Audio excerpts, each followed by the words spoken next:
ーツにするっていう味付け、新しいやストリームの Kembali lagi di HK Lines Channel dalam segmen Millennium Lines.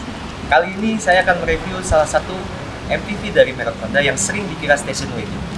Ini dia, Honda Stream 1700cc tahun 2006.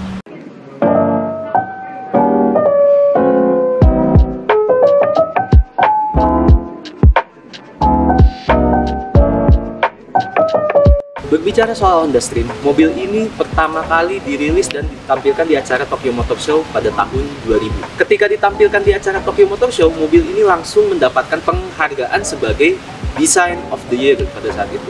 Karena desain yang dibentuk itu cukup aerodinamis dan streamline, makanya namanya Honda Stream. Nah, untuk generasi satunya sendiri itu seperti ini, dan untuk generasi keduanya ada di samping saya, dan terakhir untuk generasi tiganya itu seperti ini. Jadi mobil ini cuma ada 3 generasi dari tahun 2000 sampai 2014, hanya 14 tahun aja masa itu. Nah, untuk di Indonesia sendiri itu mulai dipasarkan dari tahun 2001 sampai tahun 2007. Lebih pendek lagi, cuma 6 tahun aja. Hanya ada 2 versi yang keluar, tipe kayak gini, yang basic atau yang absolute. Dan untuk yang basic, pilihan mesinnya cuma ada 1700cc. Kalau yang absolut, pilihan mesinnya cuma ada satu juga, mesin 2000cc K20. Kalau di luar negeri, Stream ini punya banyak banget varian, terutama untuk Stream di pasar Jepang itu lebih banyak lagi varian. Kalau Jepang, baik itu yang bermesin 1700cc, 2000cc, itu disediakan varian absolut dan basic. Tapi kalau di Indonesia, ya tadi cuma 2 varian aja, dan 2 pilihan mesinnya juga tergantung sama varian itu sendiri.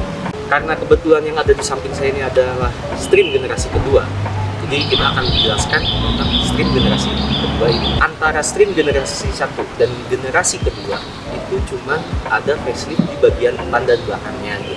Sisanya keseluruhan bodi itu sama. Jadi kalau di bagian depan, untuk yang basic itu bisa dilihat bentuknya seperti ini.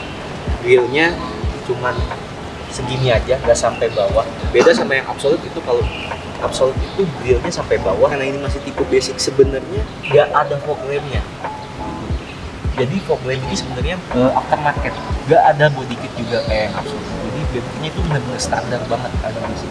Untuk keseluruhannya di kap mesin itu sama, kap mesin, lampu, absolut, non absolut itu sama. Untuk kap mesin sendiri, kalau kita lihat gaya bahasa desainnya itu benar-benar mengusung tema aerodinamis dan streamline. Ini masih original, jadi bentuknya ini nggak banyak berubah, benar-benar kayak gini dari pabrikannya. Cuman bisa dilihat setnya, saking orinya ini sampai agak bagus gini. Karena ini versi 1700cc, gimana kalau kita lihat mesin?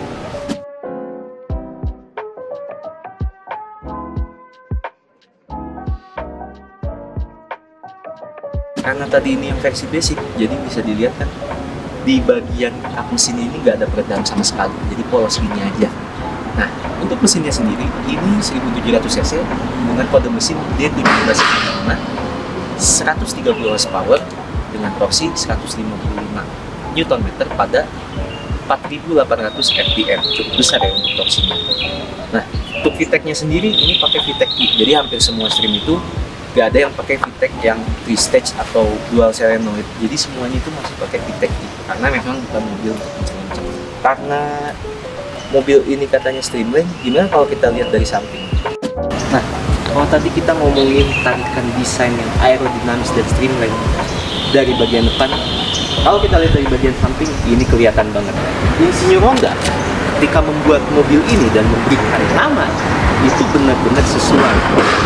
Stream artinya streamline dan benar-benar aerodinamis. Lihat aja bentuk desainnya. Jadi kalau misalnya bentuk desainnya seperti ini, keuntungannya adalah hambatan asli dapat diatasi lebih baik daripada kalau misalnya dibikin rata ke belakang. Sehingga ketika mobil ini melaju dalam kecepatan tinggi itu tetap stabil. Ditambah untuk bobot bodinya sendiri juga agak berat. Jadi udah bentuknya aerodinamis, bobotnya berat, mesinnya cc-nya gede, tentu dong pasti kalau kita mengemudi mobil ini fun to drive banget. Velgnya itu ring 15, di sini 5x100 dengan profil ban di sini 19565. Ring 15. Lucunya atau uniknya, stream di pasar Indonesia yang tipe basic, yang kayak gini, dengan stream di pasar Jepang itu punya velg yang beda jauh. Kalau di Jepang itu stream yang basic itu velgnya pakai kaleng, namanya juga basic kan. Terus dikasih dop tambahan sama patutnya. Kalau ini velgnya udah alloy. Velgnya alloy, iya keren. Terus untuk sistem pengeremannya, kalau depan itu cakram dan mobilnya juga ada ABS-nya. Tapi kalau kita lihat di rem belakang itu tromol. Menurut saya justru bikin pengereman mobil ini jauh lebih baik karena bobotnya tadi berat, dan juga kalau rem tromol itu gak langsung ngunci gitu kan, jadi masih ada jeda waktu dulu ketika akan ngerem. Dan ditambah lagi udah ada ABS, jadi walaupun belakangnya tromol ya tolong pas lah buat mobil ini gitu. Terus kalau kita lihat dari ground clearance, ini tuh kelihatannya ceper. Kalau jari dimasukin ini sekitar 4 jari. Kalau misalnya anak muda nih ngambil mobil ini terus mau diceperin lagi, kebayang nggak turun 2 jari aja kayak gimana? Ya bayangin aja dulu. Antenanya modelnya kayak gitu, cuil gitu, nggak bisa diturunin juga, itu statik gitu. Jadi kalau misalnya kalian dapet yang orisinilan, antenanya pengen diganti biar nggak terlalu kayak gini, mungkin alternatifnya bisa pakai yang sirip. Di bagian samping udah. Coba kalau kita lihat bagian belakangnya kayak gimana? Kalau kita lihat dari bagian belakang, ini yang jadi daya tarik dan ciri khasnya Honda Stream. Jadi Honda Stream itu punya model lampu yang kayak nyatu sama spoilernya. Ini tuh spoiler ya. Spoiler di sini ada lampu rem dan di sini ada lampu belakangnya. Ditambah untuk versi facelift, enaknya tuh lampu mundurnya itu pindah ke sini. Kan kalau versi sebelumnya itu ada di sini. Kelihatannya malah lebih cakep. Seakan-akan si tempat plat nomor itu dikasih aksen tambahan lampu gitu. Padahal bukan, ini lampu mundur gitu kan. Untuk di bagian belakang sendiri, versi yang basic sama yang absolute itu sebenarnya nggak ada perbedaannya. Paling cuman bumpernya aja itu ada body kit dan spoilernya itu agak panjang. Nah, tadi kita sempat ngomongin bumper ya. Mobil ini punya cerita tentang bumper dan juga beberapa bagian di belakangnya. Bumpernya itu mungkin kalau kita lihat secara detail itu bulat banget, tapi percaya nggak percaya, ini bumper yang bener-bener bumper menahan benturan. Owner mobil ini tuh pernah terlibat kecelakaan sama Nissan Grand Livina, cukup kenceng juga sampai bumpernya itu kelihatannya tadi di foto itu penyok gitu. Bumper Grand Livina-nya juga hancur. Tapi ketika mobil Grand Livina-nya mundur, bumpernya balik lagi kayak gini. Terus bagian-bagian sininya juga nggak ada yang rusak, nggak ada yang penyok. Dan untuk bumpernya sendiri, mungkin kalau orang yang ngerti ya, itu sebenarnya agak mundur berapa senti atau beberapa milimeter gitu setelah ditabrak. Tapi kalau kita lihat sekilas utuh. Jadi bener-bener bumper ini berfungsi dengan baik sebagai penahan benturan. Cocok buat anak muda yang baru belajar mobil, belajar parkir. Di bagian sini sebenarnya ada emblem Stream tulisannya. Karena parkir di tempat yang kurang aman, akhirnya beberapa part orinya itu ada yang hilang. Emblem, dop itu pada hilang. Sekilas masih kelihatan ori banget. Nah, kalau ori di luar, kira-kira di dalamnya ori nggak ya? Yuk kita lihat bagian dalam.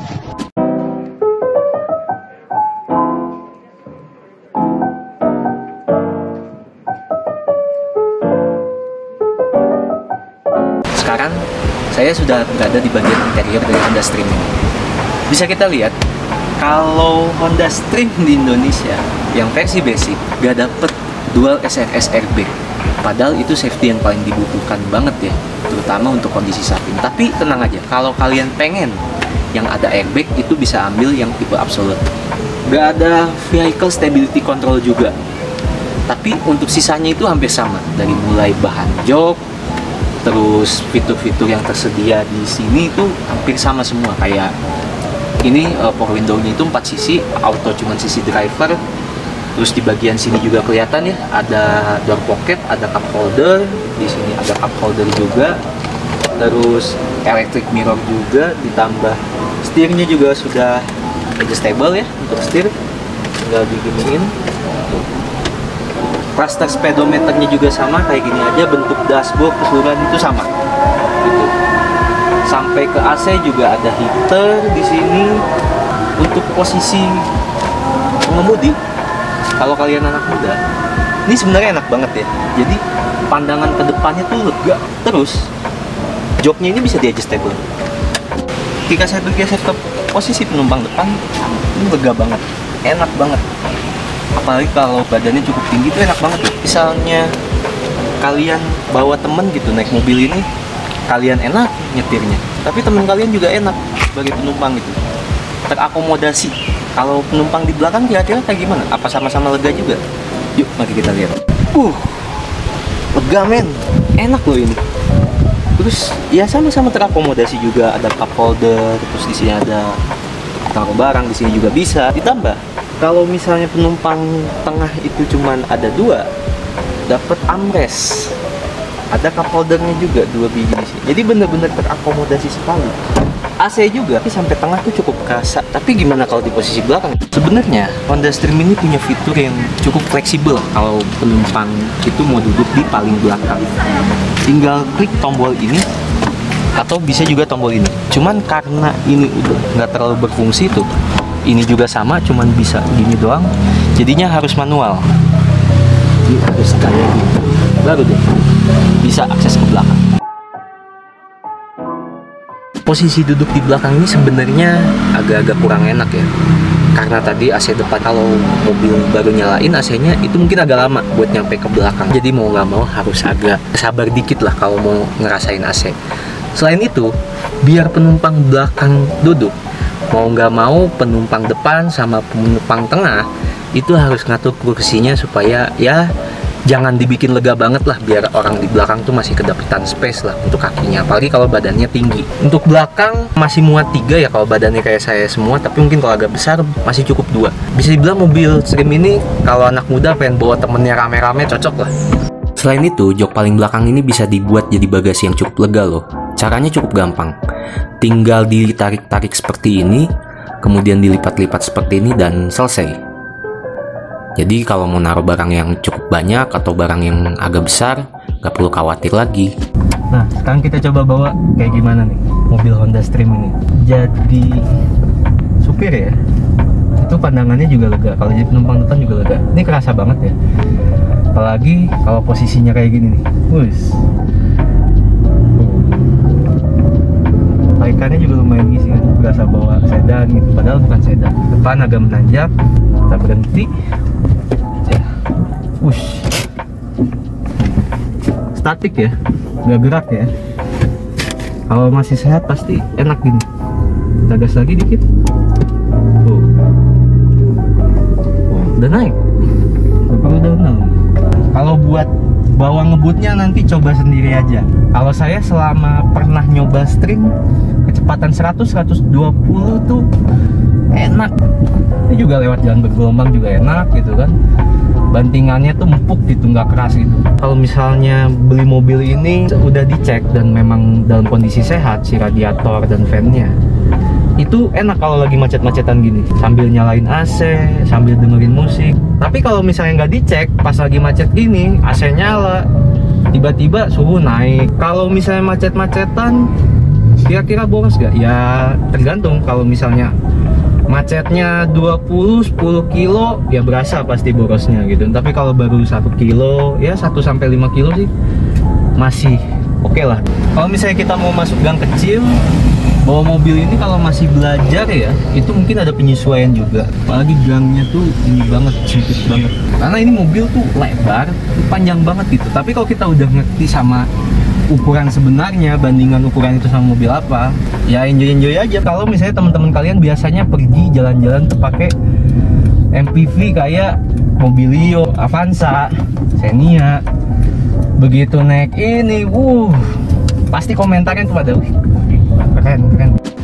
Karena kita tadi udah review mobil ini juga, terus dicoba dibawa juga, udah kita coba. Untuk anak muda bisa dibilang cocok banget.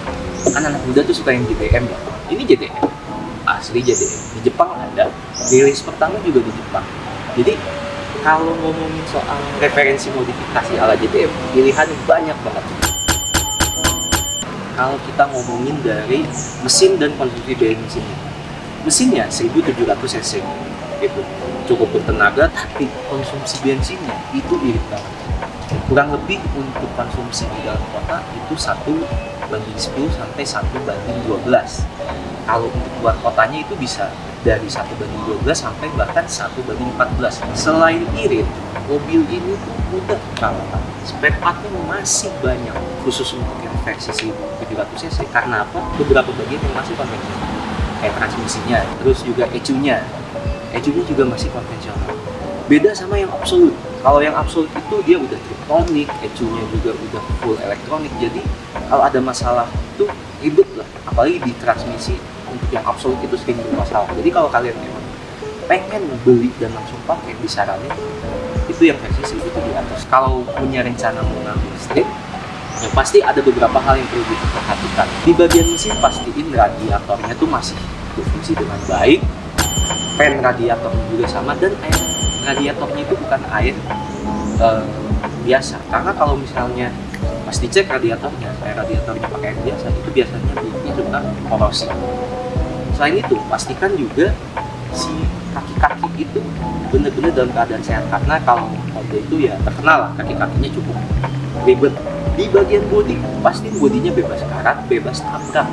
Kalau kalian mau tanya-tanya soal Honda Stream atau berbagi pengalaman selama merawat Honda Stream, dan kalau mau sekedar kritik, saran untuk video ini atau tentang channel ini, bisa komentar atau bisa DM langsung ke Instagram HK Alliance. Terima kasih dan sampai jumpa.